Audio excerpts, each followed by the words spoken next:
Okay, so this is the fourth video lecture on the topic of sociology of religion. And the last one, I was talking about the big five religions. In this one, I want to talk about the different religious groups, or how religions, how groups move from a group of people with believers to become officially a religion. So this list, so we got cults, sects, and then a bureaucratic or an ecclesia. I had to look that word up. So basically, all of these groups that we come to call religions, they all begin as a cult. They all begin as a new, different idea. They're established by charismatic leaders, of which I've tried to put images over here. I wonder how many of those you might recognize. You've got at the bottom, you have Charles Manson, and he established a group called the Family.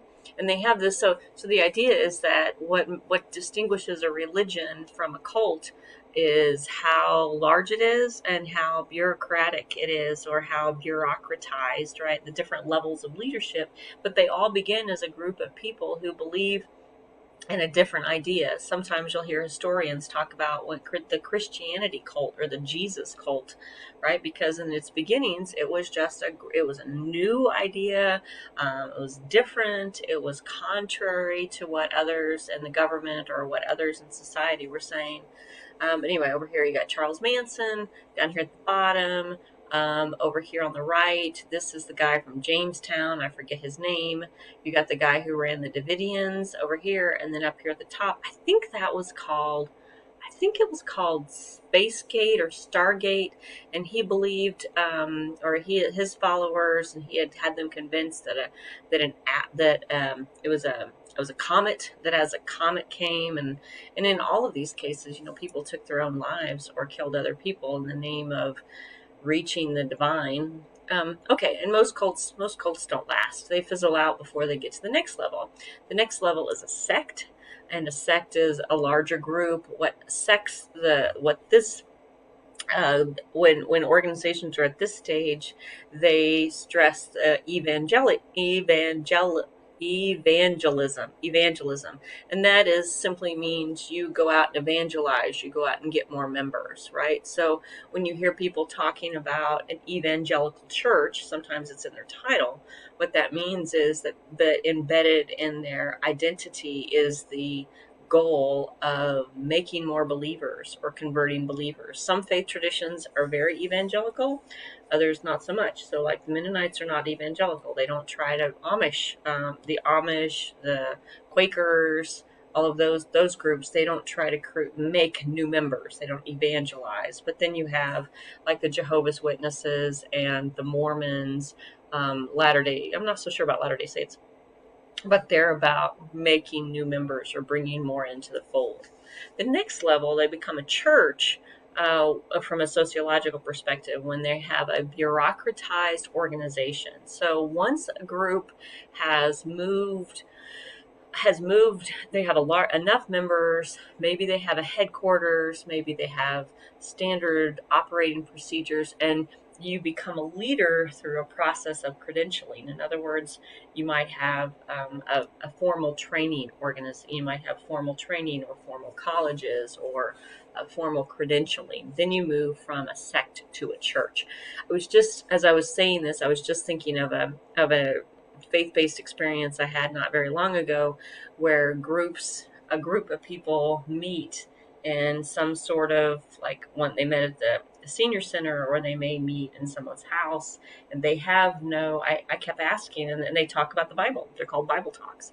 And I kept asking about, well, where is your, where are your headquarters? And they don't have any. So they are still at the level of sect and haven't become bureaucratized into a church. And then an ecclesiastes, I just listened to that one. This is when the group becomes so large and so bureaucratized that it gets embedded into the government. And for many skeptics, this is a problem, because once these faith-based or these philosophies or these belief systems about the divine get wrapped into human-made organizations and the government, then they lose their nobility or their righteousness, or whatever word right? So an ecclesiastes is when it's entwined with the government, such as you're a member, like I was talking about in a previous lecture, a member of the church because you're a citizen of England, such as the Church of England, and these things. And then you've got some organizations or some faith-based groups that are kind of sort of like cults, kind of sort of like sects, kind of sort of like churches. So an example that I know a little bit about is the Amish. And the Amish live in a very, I've talked about them many times. They live in a way that's separate from the mainstream, right? Separate from the group. They do have, so each Amish community has a bishop, and the bishop, so it's kind of bureaucratized, but there's not like an Amish college or there's not like an Amish headquarters.